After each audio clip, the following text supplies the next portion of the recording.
मित्रों नमस्कार। देश की मीडिया अपराधियों के मामले में, साठगांठ के मामले में जो ऐसे दुर्भाग्यपूर्ण उदाहरण आते हैं उनको जनता के सामने लाने का काम करती है। जहां एक और कई सरकारें और हमारी मोदी जी की अगुवाई की राष्ट्रीय सरकार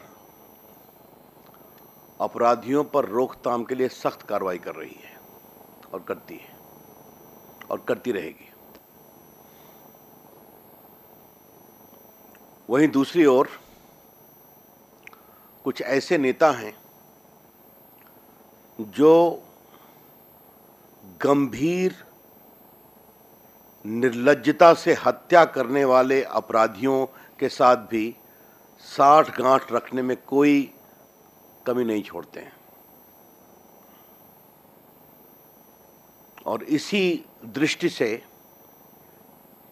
आज एक बहुत बड़ी खबर एक नए चैनल के द्वारा आई है और मैं उस चैनल का आज अभिनंदन करना चाहता हूं, जिसमें लालू प्रसाद जी सैयद शहाबुद्दीन के साथ जेल से बात कर रहे हैं। बात क्या कर रहे हैं उस पर मैं आता हूं अलग से, लेकिन सैयद शहाबुद्दीन के खिलाफ लगभग 30 केस हैं। कई केस में ट्रायल चल रहा है, कई केस में सजा हो गई है। उसमें आम इंसान के खिलाफ हत्या का मामला है, अपहरण का मामला है, पुलिस के ऊपर हत्या का मामला है, कई लोग गायब हो गए, नहीं मिले, ये सारी मामले हैं। Mister Shahabuddin represents the worst form of criminal political nexus in the country. Shri Shahabuddin Bharat की राजनीति में अपराध और राजनीति के गठजोड़ के सबसे जघन्य उदाहरण है, ये मैं कहना चाहता हूं। आपको मालूम है कि एक दो बातें मैं जरूर कहना चाहूंगा। एक पत्रकार राजदेव नारायण की हत्या की गई, आपको पता है, उनके लोगों के द्वारा। और चंद्रशेखर प्रसाद उर्फ चंदा बाबू एक छोटे व्यापारी थे। उनके दो बेटे सतीश और राजीव का अपहरण किया गया, बाद में हत्या कर दी गई। और तीसरा बेटा राजीव, जो अपहरण से मुक्त होकर किसी प्रकार से जान बचाकर भाग कर निकला, उसकी शादी के 21 दिन बाद पिताजी के सामने हत्या कर दी गई। कई के ऊपर तेजाब छिड़का गया है।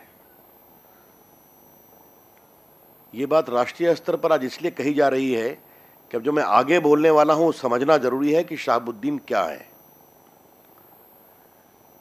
इनको बेल मिला था। बेल मिलने के बाद जिस तरह से इनका स्वागत हुआ, जो जनता का दबाव हुआ, हम लोगों ने बातें कही, मीडिया ने कहा, तो बिहार सरकार मजबूरी में सुप्रीम कोर्ट गई।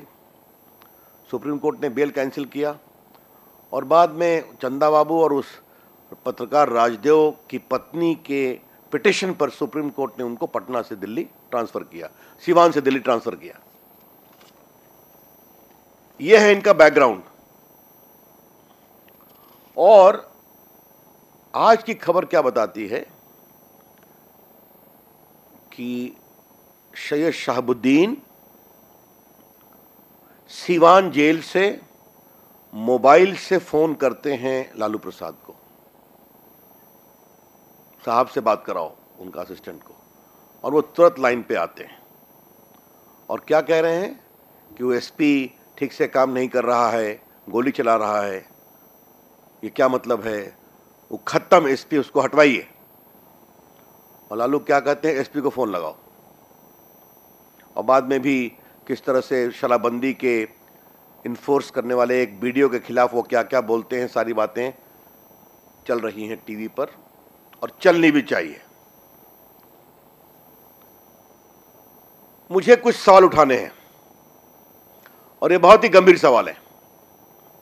लालू प्रसाद जी छोटे नेता नहीं हैं। लालू प्रसाद जी बिहार के पूर्व मुख्यमंत्री हैं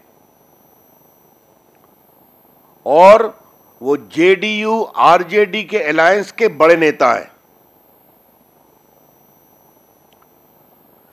इस सरकार पर उनका इतना बड़ा दबाव और प्रभाव है कि उनका एक बेटा उप मुख्यमंत्री है, दूसरा बेटा वरिष्ठ मंत्री है।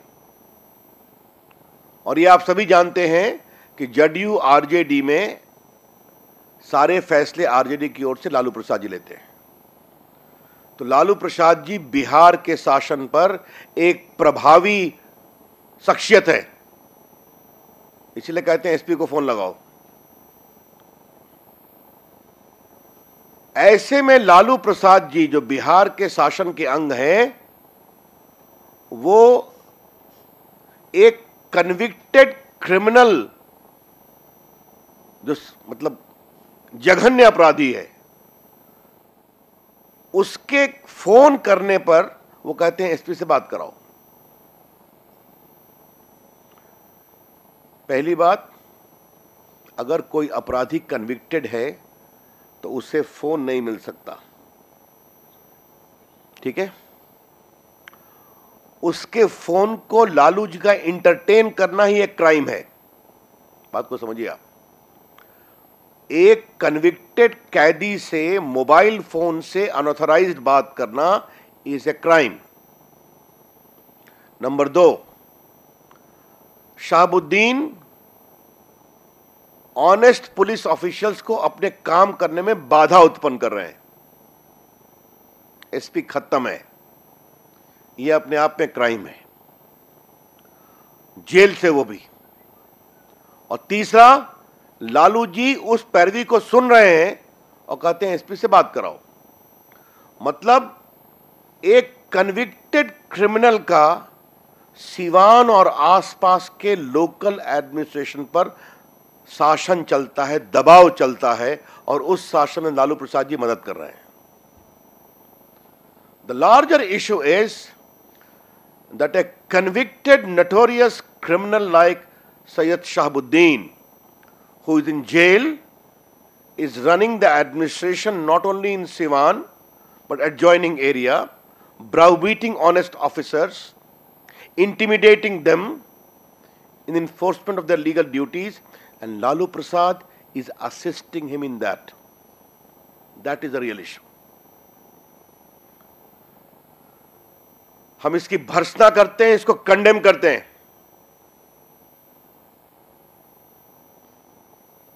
अब सवाल पूछता है नीतीश कुमार से। नीतीश कुमार जी, आज आपके सामने स्पष्ट खबर आई है कि सीधा कानून का उल्लंघन हुआ है, सीधा अपराध हुआ है। बीजेपी की ओर से हमें आपसे एक सवाल करना है कि क्या आप लालू प्रसाद जी के खिलाफ आपराधिक कार्रवाई करने जा रहे हैं? Mr. Nitish Kumar ji, on behalf of the BJP, we would like to ask you, are you going to start and institute criminal proceeding against Lalu Prasad? The first question is important. Shahabuddin jail में हैं तो उनके खिलाफ भी कार्रवाई होनी चाहिए, लेकिन वो जेल में हैं। लेकिन लालू प्रसाद जी के खिलाफ आप क्या कार्रवाई करने जा रहे हैं? पहला सवाल है। दूसरा सवाल है, it is a textbook case of gross constitutional impropriety. संवैधानिक मर्यादाओं की यह शर्मनाक अवहेलना है। लालू प्रसाद जी, हम आपसे जानना नीतीश कुमार जी, हम आपसे जानना चाहते हैं इसके बारे में आप क्या करने जा रहे हैं। इसमें हम आपको ना सलाह देंगे ना मांग करेंगे, इसमें हम आपसे सवाल पूछ रहे हैं और आप उसका उत्तर दें। आज बिहार के आप मुख्यमंत्री हैं और जिस समय यह फोन से बात करने की घटना हुई है उस समय भी आप मुख्यमंत्री थे।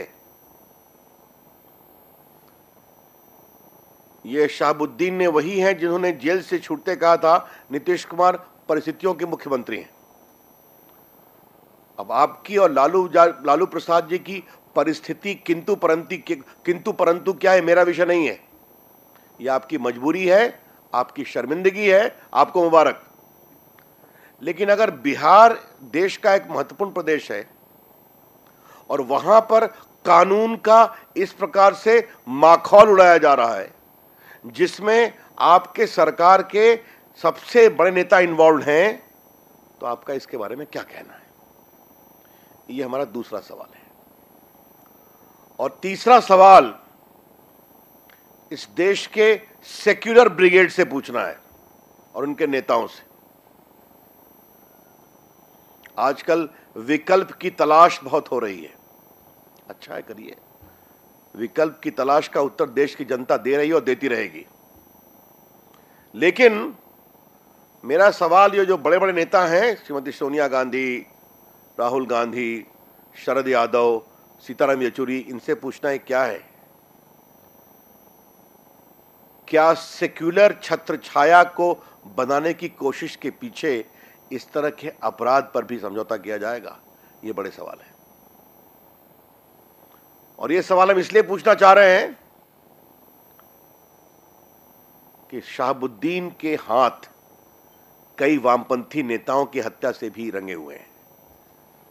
तो क्या वामपंथी समर्थकों की हत्या, चंद्रशेखर दिल्ली यूनिवर्सिटी के प्रेसिडेंट थे जेएनयू के, आपको मालूम है, वामपंथी थे वो, तो क्या वामपंथी लोगों की हत्या भी सेक्युलर प्लेटफॉर्म की मजबूरी के आगे खड़ी नहीं हो पाएगी? ये सवाल हम पूछना चाहेंगे। ये मैं इसलिए था कि मैं सुबह से मैंने अपने स्टाफ से पूछा, मेरी कुछ